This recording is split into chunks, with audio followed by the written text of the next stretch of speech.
about. But joining us right now is our friend Bill Donahue, the president and CEO of the Catholic League. He's back. I was just saying to Bill the last time we all sat here together, the two of us, they were selecting a new pope. Exactly. It was a happy day. Yeah, no, absolutely. and he's just been amazing since then. All right, but we're here to talk about the IRS scandal.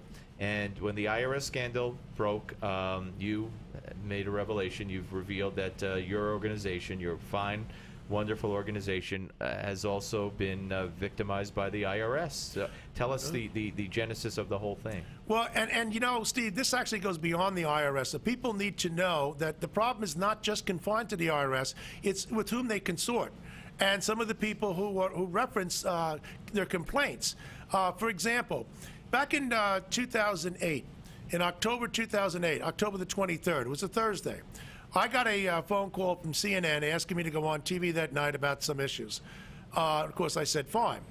Now, we advertise on the Catholic League website if I'm going to go on a particular show, as we are right now, to be on with you, Steve. And so people get out. We have a big list of people. Next thing you know, I get a phone call from a person whose name I'm not going to mention. I'm going to protect this person.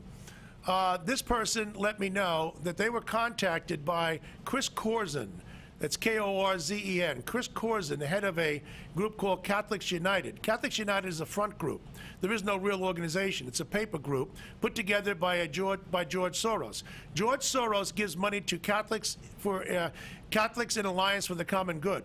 That's another basic front group. They really don't have any members. On the 990 of Catholics in Alliance for the Common Good, you will see where the IRS asked you to list any kind of simpatico groups that are associated with you. They have Catholics United down there. That's the kind of backdoor money that Soros gives.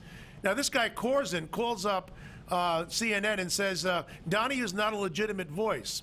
He's not an authentic voice to talk about the Catholic Church, but of course he would be, right? The George Soros funded guy. And we don't think you should have him on TV. And if you're going to have him on TV, put him on with Alexia Kelly, who just happens to run Catholics in Alliance for the Common Good, which, by the way, she wound up with a job as the head of the faith-based unit in the White House under President Obama. In the administration. Right. Yeah. So far, all we have is, okay, so somebody doesn't want Donahue on TV. But there's a little bit more to it. I'm so happy that Corzine was such a dunce that he actually tried to persuade CNN that, listen, don't have Donahue on TV because we got the goods on him. And what he gave to her was the complaint that they had given to the IRS back in June about me, that I actually criticize Obama for his policies on abortion and other things which Catholics are very much concerned about. And guess what, though? It was leaked to me. Now, I kept this quiet all these years because the next month, now remember, that was October 23rd.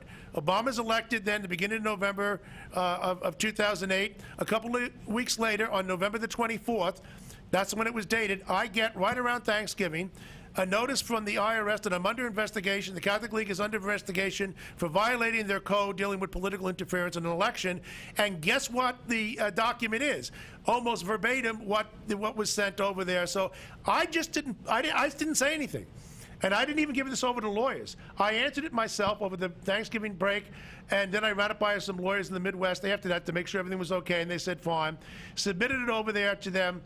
In January of 2010, I get an answer saying we're basically okay, although we did interfere and whatnot.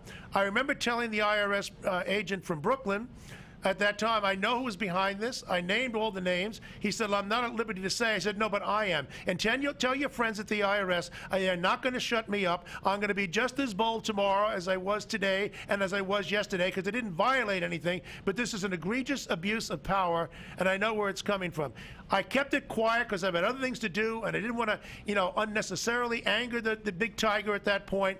But when everything broke this last week, dealing with the IRS and its overreach, I thought the time was had come, and I decided to pitch it over to Newsmax. And you did, and you wrote a story that ran yesterday afternoon. We're talking to Bill Donahue, actually today. Today, I'm sorry, Thursday. I'm looking at Thursday, thinking it's Friday. The head of the Catholic League here on the Steve Malzberg Show. Now, so you're saying that this was still this was the IRS under George W. Bush. That's right. But the person whom they sent it to, Lois Lerner, is now the one who's in the hot seat. So these guys know exactly who to go to. They always seem to have some friends somewhere. And that's my point. People are saying, well, you know, Obama was involved. I don't know whether the president was involved in the latest one. I certainly wasn't involved in this one. Right. All I can say is this. As soon as Obama got elected in December, before he took office in December 2008, who did he welcome into the White House? The same people I'm talking about, Catholics in Alliance and Catholics United. These people all work together. The problem is huger than just having some kind of a situation with Barack Obama. These people, this is the left. This is the hard left. They're hardwired into a lot of the major command centers in this country, and that's exactly what and they try to get you thrown off of television, and they try to bring the IRS in on top of you. Well, and tomorrow we have a writer from the Daily Caller who alleges that, and I'm not saying he's not right, that Lois Lerner has a husband who has a law firm that is linked to the Obama administration. And we had the revelation come out, you know, on other levels. We had the revelation come out that the president of CBS News and of ABC News, they each have siblings who each work in the White House on Benghazi-related issues. Yeah. So I mean, it's incestuous. It is. Yeah. It is terrible. So what is your status now? I mean, so this is a closed case. You haven't been bothered or contacted ever since. What had happened is in January 2010, I was notified that even though we didn't give any money and we don't make any endorsements, et cetera, et cetera, et cetera, we still could be considered intervening because we put out news releases and I wrote articles. That's my freedom of speech. And when was this? When were you told this? I was told back in 2010. I was told in January of 2010, after they contacted me in November of 2008. Right, yes. That whole time went by, and then they basically said, we conclude that it was non-egregious, that it was inconsequential in you one get a sense. letter to that effect? Oh, I have all the proof. Okay, Everything I've said to you, I have records of. This is not a matter of hearsay. Unlike Eric Holder, who doesn't know when he did anything. No, he doesn't know anything. No, I've got proof. It's an amazing ability of this man. That he has selective amnesia. I don't. I have everything in writing. I have everything specific, and I congratulate the people at CNN, one person who leaked this to me, and I also congratulate that idiot Chris Corzine at Catholics United for being so stupid as to actually email this to CNN. It is incredible, but you know, you're obviously not alone. The hundreds of groups that have been scrutinized, and to the extent where now we see that the IRS really went to bat for Planned Parenthood in talking and trying to you know, go over the application and grant status to tax exempt status to a pro-life group, and basically made them promise or wanted them to promise that they wouldn't be bothering Planned Parenthood at all. I mean, it's insane. The whole game here is intimidation. It's a chilling effect on the First Amendment. What they hoped to do to me was to say, okay, we don't think it was intentional on your part, etc., but you still violated our code, but we're going to let you go this time. As I said, I didn't violate anything, and I intentionally put out those news releases because, as far as I'm concerned, abortion is a civil rights issue. The organization is called the Catholic League for Religious and Civil Rights. Abortion is a civil rights issue. A man running for president of the United States was believing in selective infanticide. His name is Barack Obama. When he was in the state senate in Illinois, that's what he believed in. Just like we dealt with this Gosnell situation here. If I don't come out and make the case against somebody who's in favor of selective infanticide, then I shouldn't be the president of the Catholic League. And the IRS is not going to shut me up, and I hope they're listening. I will never be shut up by the IRS from exercising my First Amendment right to freedom of speech and freedom of religion to object to anybody who's a champion of abortion rights. That's my right. I don't endorse candidates. I am not a Republican. I am not a Democrat. I've made that clear. During the election, I also went against McCain because at that time I did have a problem with Pastor Hagee for some anti-Catholic remarks he had previously made. He's apologized for them. We are now friends. So Pastor Hagee and I are friends. That's in the past. But at the time, I was upset with that, and I was wondering why McCain had this relationship with Hagee.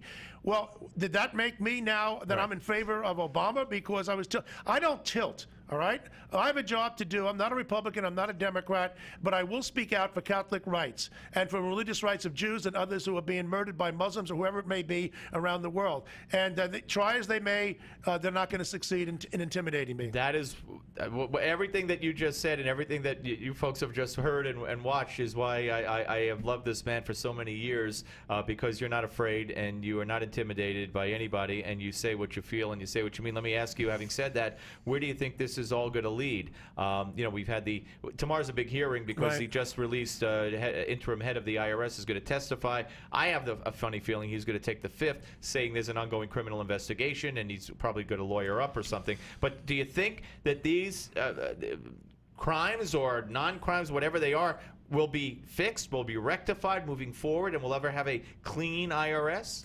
I don't know that you'll ever have a clean IRS, but I do think that there's going to be some heads going to roll beyond what we've seen. And that's because this is too deep, and you do have Democrats who are fair-minded people who are saying this thing has gone too far. This kind of brings people together. But if you put this together with Benghazi and the AP scandal, what you have here is a culture of arrogance. I said to my staff in January, I said, listen, I don't know the specifics. I don't know the particulars. There's going to be a scandal, and it's coming soon in the Obama administration. And the reason I said that, as a sociologist, I look at cultures, I look at social structures. I could see the fat ego after winning the second term. And the Republicans could do the same thing, by the way. In this case here, they were the Democrats. They felt that they were invincible. And when people think they're invincible, they're likely to take risk. All you have to do is have one dumb risk. Now you got three of them, all coming together at the same time. This is the perfect storm. Yeah, well, well put. And always great to see you. Always great to be on your side. And we'll save David Bowie for another time because he's not worth the mention right now. Bill Donahue, the President and CEO of the Catholic League. Thank you, sir, for coming up as always.